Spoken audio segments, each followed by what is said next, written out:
beginning to wonder if this Wizzy wheel bit is not made from metal.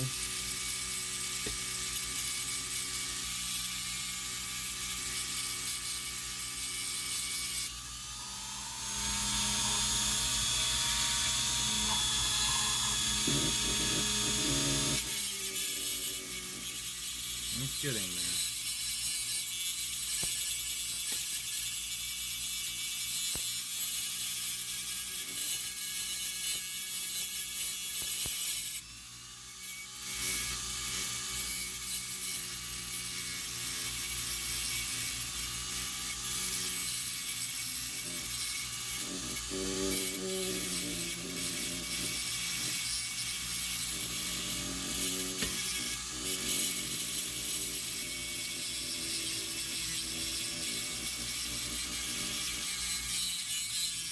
So what I'm even doing here is I'm grinding the torque spit bolt that goes into the C-plate for the shifter. And these bolts like to strip, and I've done so to the top bolt. The back bolt came out alright.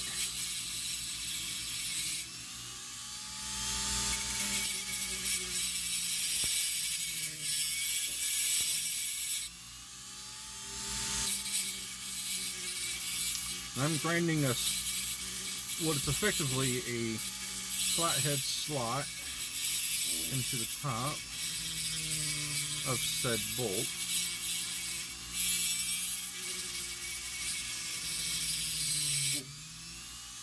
Just until I see the center get scratched.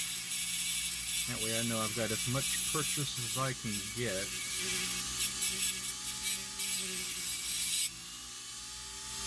Without detrimenting the strength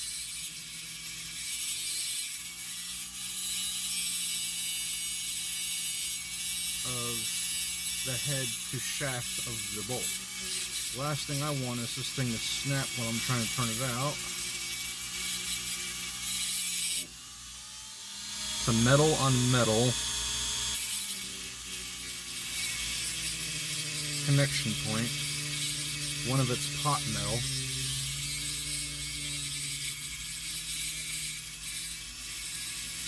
Pot metal, well, let's just say I have a history of bolts not wanting to come out. So, careful.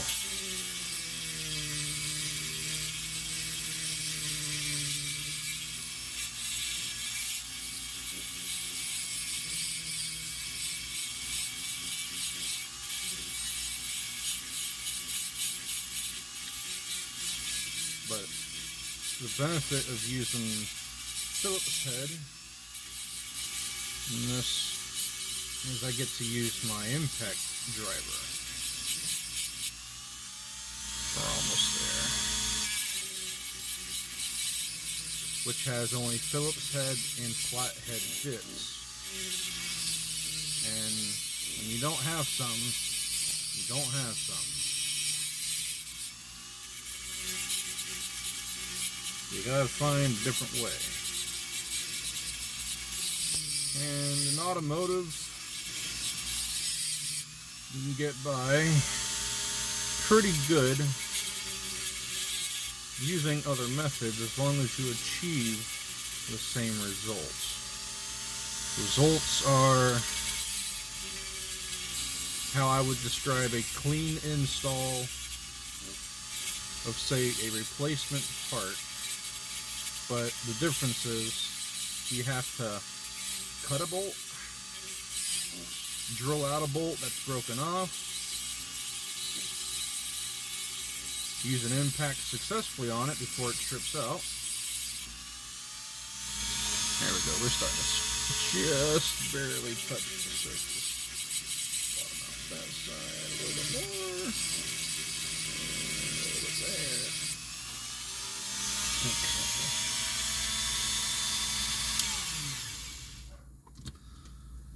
So this is the kind of bit that I'm using. It's like a crosshatch fiberglass type looking bit. I don't know, but the kit came with a ton of them, and it's got more radius than some of the other ones that I know are more of a like a sanding cutoff wheel style. Keep the edge of that off the seat so we don't burn a hole into it. And working on a car small as this, you have the issues of lots of stuff building up. And you can see here the seat is, well, I would call this pretty light on tools. Got some stuff down there, floorboard, but yeah, I mean, this isn't a big car. There's not a lot of room to move around in. Alright, we got a slot cut there. I guess we'll go ahead and make use of efficient positioning. We'll grind this bolt. Same thing.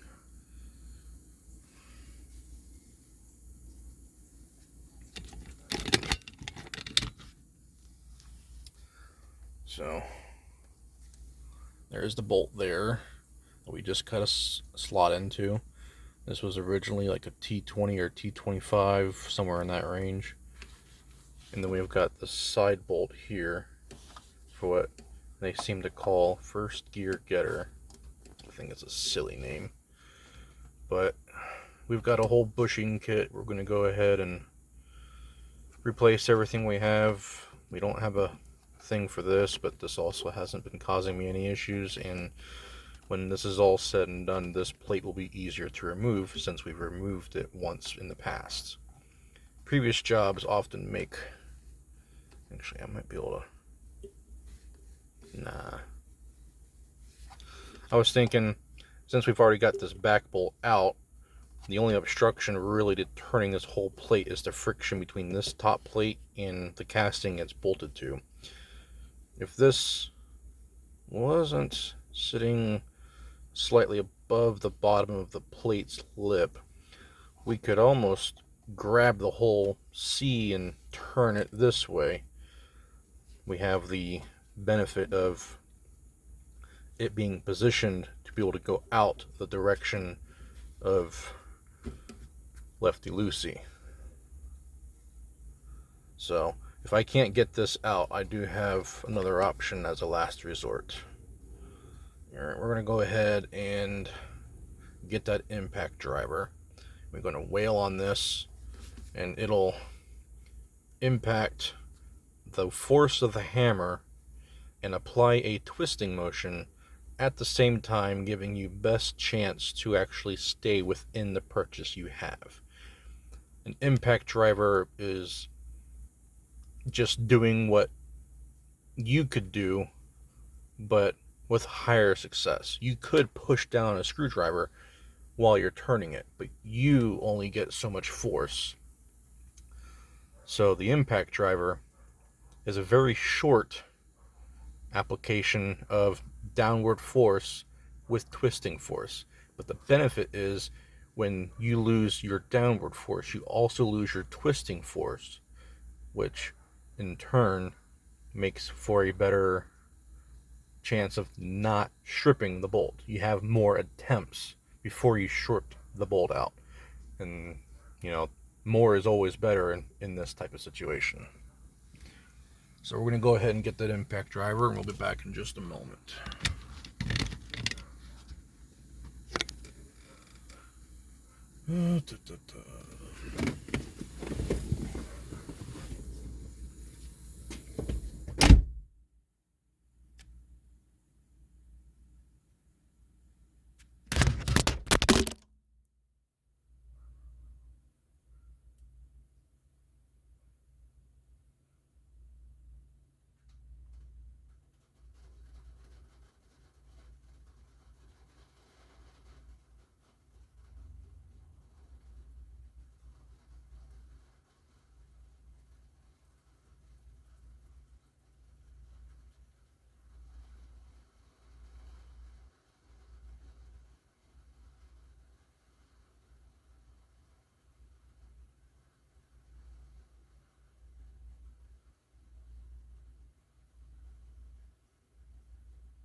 I've learned it has just started raining, which really ain't that big of a deal. But that's an added thing. We might get wet a few times going out back and forth for tools. Car is under a carport. And then that's the only coverage we get. You might be able to hear the rain. Oh, I just realized you fell. That sucks for... Guess that ain't good. Which way is upright? Oh no. Well, how would I don't know. I might have to post-production flip this. Oh no, there's a timer on it. You can see the numbers. Alright. So for now, we got a sledge back here underneath the vacuum. I'm telling you, man, not a lot of place for tools when you gotta do a job inside the car. Outside the car really ain't no big deal. You just kind of use your outside environment. But when you're sitting in a chair for, you know, feasibly this job could take me a couple hours. I don't think it's going to take 20 minutes because none of them ever do.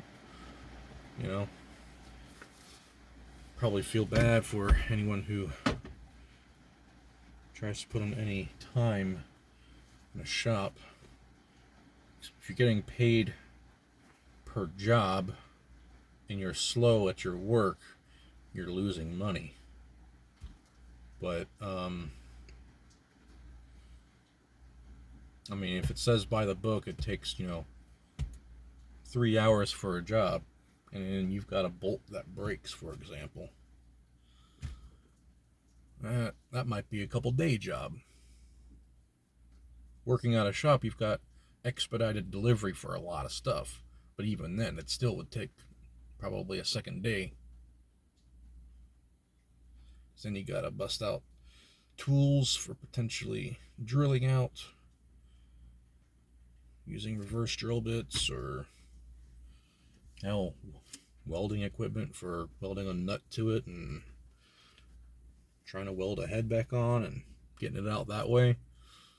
I don't have a lot of experience removing broken bolts because I'm usually pretty good at not breaking the bolt in the first place.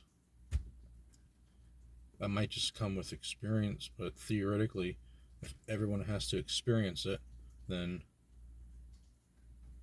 if that experience gets you to this point, you have many broken bolts, and then you don't have broken bolts. But I don't remember ever having many broken bolts. I just learned to play with what I had and just always did it cautious. If I can get the bolt loose, that's all I care about. Of course, you know, if it's taking days to remove a bolt, sure, I care, but when it comes to resources, if you have all the time in the world, you can really make money stretch. You got to replace all the processes that made that final product get to you. It's like when you buy McPherson struts, you can buy them just the strut, or you can buy them with spring and top and bolted all together, new seals, ready to go. And honestly, that's probably the way to go, just because screw all that work. But if you do the work, you can get the part, just the strut and the seals, rebuild the old set, and you'll get kind of the same place. But that's for another topic. All right. So we've got our impact driver. I have 2 sets of these, and I'm glad I did because I broke one of them and then fixed it later, but it's nice having a backup. All right, so looks like we used the Phillips at some point. And yes, see, my problem is I've had some Phillips. They've had the tips. This one's not terrible. This one's still usable, but the tips start to twist, and eventually they twist off. And I might have an example. Yeah, My other one, right here. This guy twisted off. So now it's a blunt head. Much more blunt than I would like. I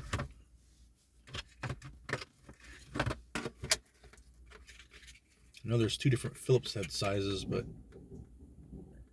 thunder. Oh. Well.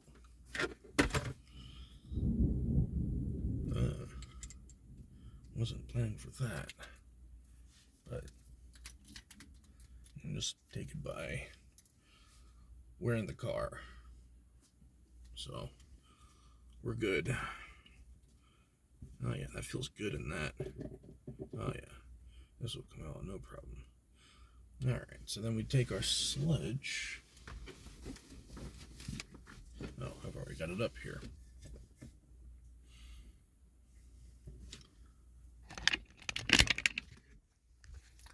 So now that's what we got. Impact driver, pretty nice, robust Phillips head. There's our slot. Fits in very nice. I can tell that's definitely going to do something when I give it the beans. And I don't think it's going to take much. I think the impact might take one or two smacks, and that might be it. So, there goes nothing.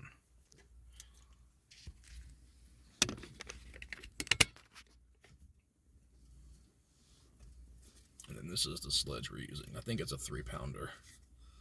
I don't know. I never really paid attention, but no, 4-pounder. Okay. We won't need this much, so I'm not really going to go hard on it, but here we go.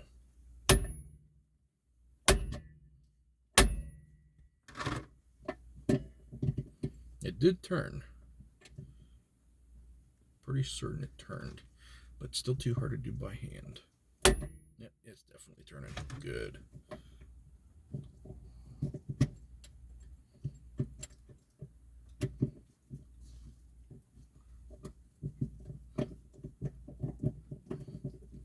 And it's tight in the threads like it's got Loctite, but it might just be how the threads corrode. But it's coming up by hand now. And this is definitely a 2-hand process with the amount of torque you still have to give on it. And we're almost out. I think we can do it by single finger now. There we go.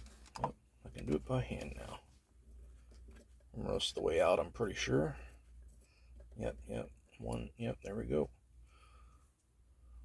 And a little bit of corrosion mess down in 4 through 10 threads, but we'll go ahead and put that up here with the other bolt.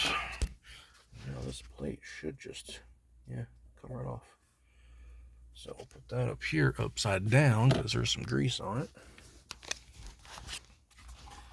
If I pull up, I'll put it back in neutral. If I pull up, pull that little cup thing out. I can pull that out. No, this is a 2-hand process, but it looks like it's a little bit greasy, so we'll clamp you there. Do a little. Oh yeah, let's. We're stuck in that side pin. Probably saw it just before I lifted the camera up, but I'm gonna lift it up, reseat the rubber for a second, slide it back down. Yeah, okay. If I'm gonna take that out, I need to take that bushing out, which we're replacing the bushings today.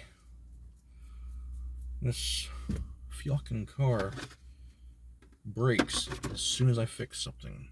It chooses to do so. And it's not making me like Volkswagen, but there's a couple other cars that look fucking sexy, and I'm just like, If I walked across one and the price was right, I'd probably still go for it. But in no way am I a VW dude. Alright. So we'll take out that bushing.